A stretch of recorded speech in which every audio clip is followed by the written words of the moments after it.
السلام علیکم ورحمۃ اللہ وبرکاتہ۔ الحمدللہ وکفا والصلاۃ والسلام علی خاتم الانبیاء محمد مصطفیٰ احمد مجتبیٰ نور الہدیٰ حبیبنا و حبیب رب کبریٰ وعلی آلہ و اصحابہ اجمعین۔ بسم اللہ الرحمن الرحیم۔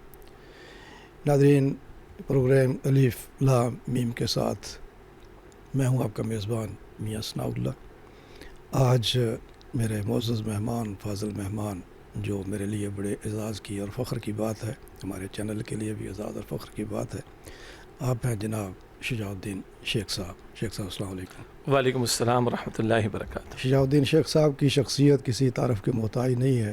میڈیا کے اندر بھی، ذرائع ابلاغ میں، جہاں جہاں بھی آپ دیکھتے ہیں، عام پبلک میں بھی آپ امیر ہیں تنظیم اسلامی پاکستان کے، معروف شخصیت ہیں علمی ادبی حلقوں کے اندر، سماجی سیاسی حلقوں کے اندر۔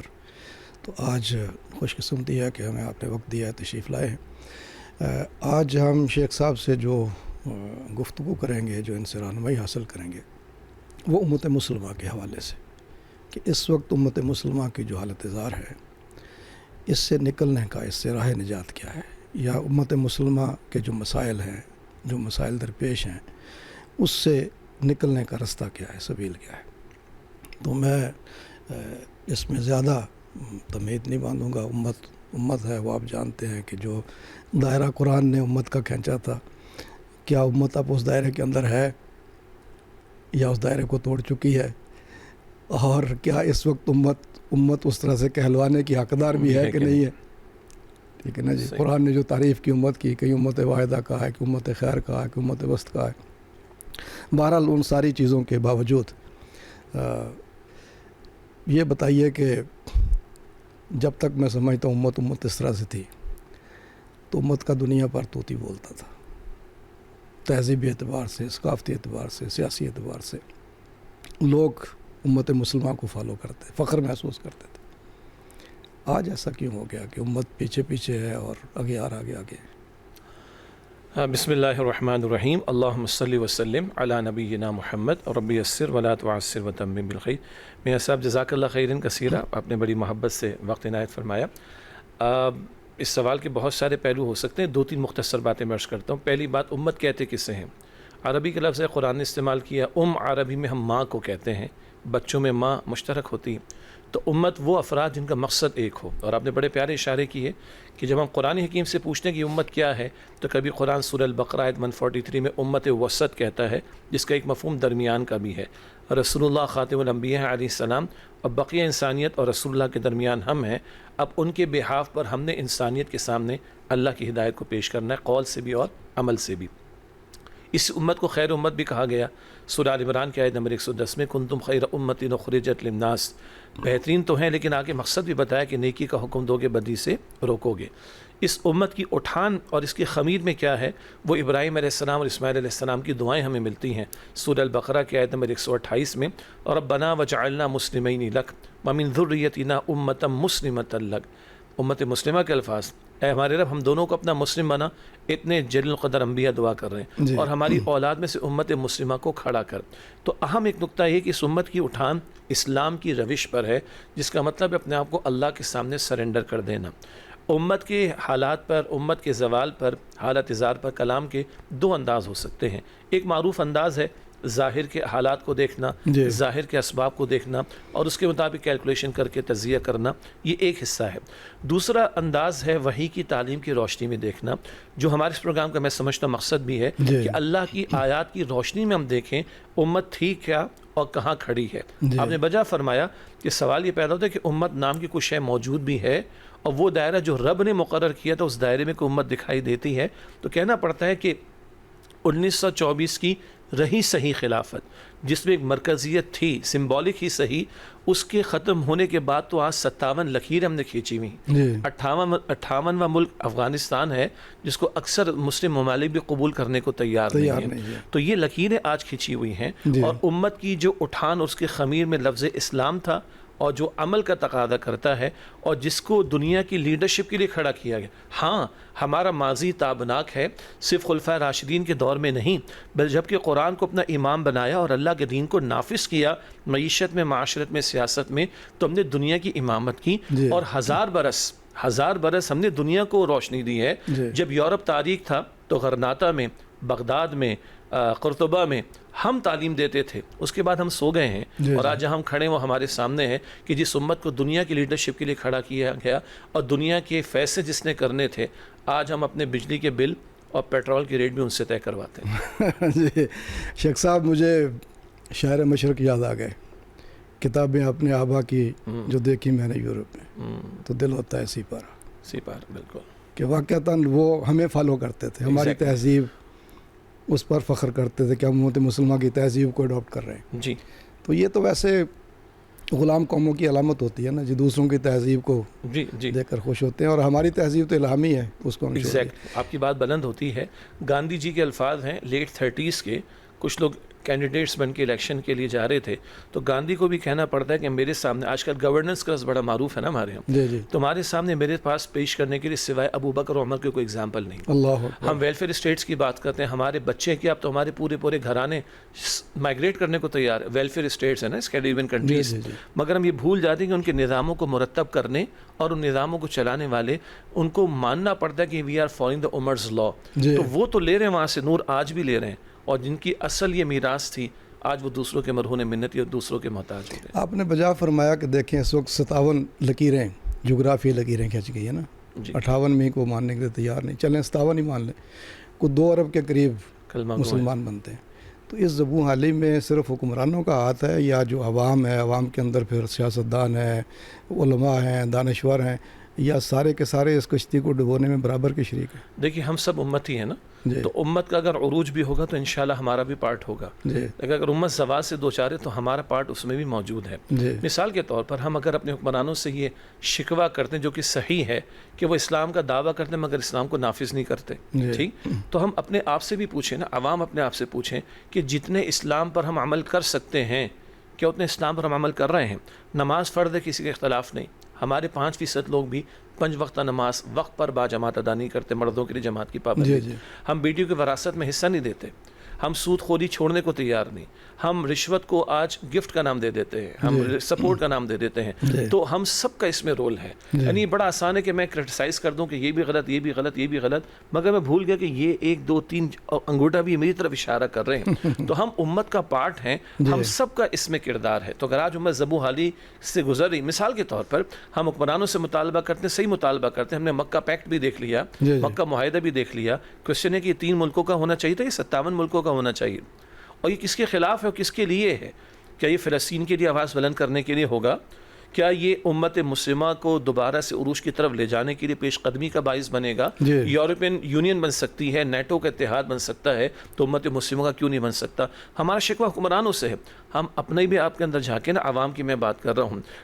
زبان کا تعصب، نسل کا تعصب، برادری کا تعصب ہمارے یہاں پایا جاتا ہے. ہم تو وہ امتی جن کو کہا کہ انما المؤمنون اخوۃ، اسلام کی بنیاد پر، مگر ہمارے کبھی صوبائیت کے نعرے، کبھی رنگ کے نعرے، کبھی برادری کے نعرے. اس کا مطلب ہے کہ اوپر والوں سمیت ہم نیچے والے، چاہے وہ عوام ہوں یا ڈفرینٹ واکس آف لائف کے لوگ ہوں، ہم سب کا اس میں رول ہے. اور قرآن کہتا ہے وما اصابکم من مصیبۃ فبما کسبت ایدیکم ویعفو عن کثیر. سورہ شورا کی آیت نمبر 30 ہے. جو مصائب تم پر آتے ہیں وہ تمہارے کرتوتوں کی وجہ سے آتے ہیں، بہت سی باتوں کو تم معاف کر دیتے ہیں. قرآن اقبال یاد آتے ہیں نا، وہ زمانے میں معزز سے مسلمان ہو کر اور تم خار ہوئے تارک قرآن ہو کر. تو امت نے قرآن کو تھاما تو دنیا کی امامت اللہ نے امت کے قدموں میں ڈالی. امت نے آج قرآن کو پس سے پش ڈالا تو ذلت ہمارا مقدر بن گئی. تو اگر ہمارے حکمرانوں میں وہ بھی ہیں کہ جو کیبنٹ میں بیٹھ کے سورہ اخلاص کی تلاوت نہ کر سکیں. میں ایدی ہوم کراچی وغیرہ میں پروگرامز کے لیے جاتا رہا، مجھے یتیم بچوں نے کہا کہ سر ان انکل کو بھیج دیں، ہم سورہ اخلاص کے عامہ پارا پورا ان کو پڑھا دیں گے تجوید کے ساتھ. لیکن حکمرانوں کے ساتھ ہمارا مسئلہ بھی ہے. آج ہمارے بہت سے لوگ اپنے بچوں کی میتھس کی ٹیوشن کے لیے 25,000 روپے دینے کو تیار ہیں. قرآن کے لیے ہم کیا دیتے ہیں؟ اور ہم دنیا جہاں کی تعلیم کے لیے لاکھوں نے کروڑوں خرچ کرنے کو تیار ہے، مگر اللہ کے کلام کو ہم سمجھنے کی کوشش نہ کریں تو اوپر سے نیچے والوں تک قرآن کو فراموش کر دینے کا جرم ہمارا جرم ہے. جی بہت اچھے. جی شیخ صاحب، آپ نے ابھی جو اشارہ کیا کہ ذاتی طور پر مسلمان ہونا، تو میں سوچ رہا تھا قرآن نے جو 3 مقامات پر 3 آیات میں جو جھنجھوڑا ہے، جی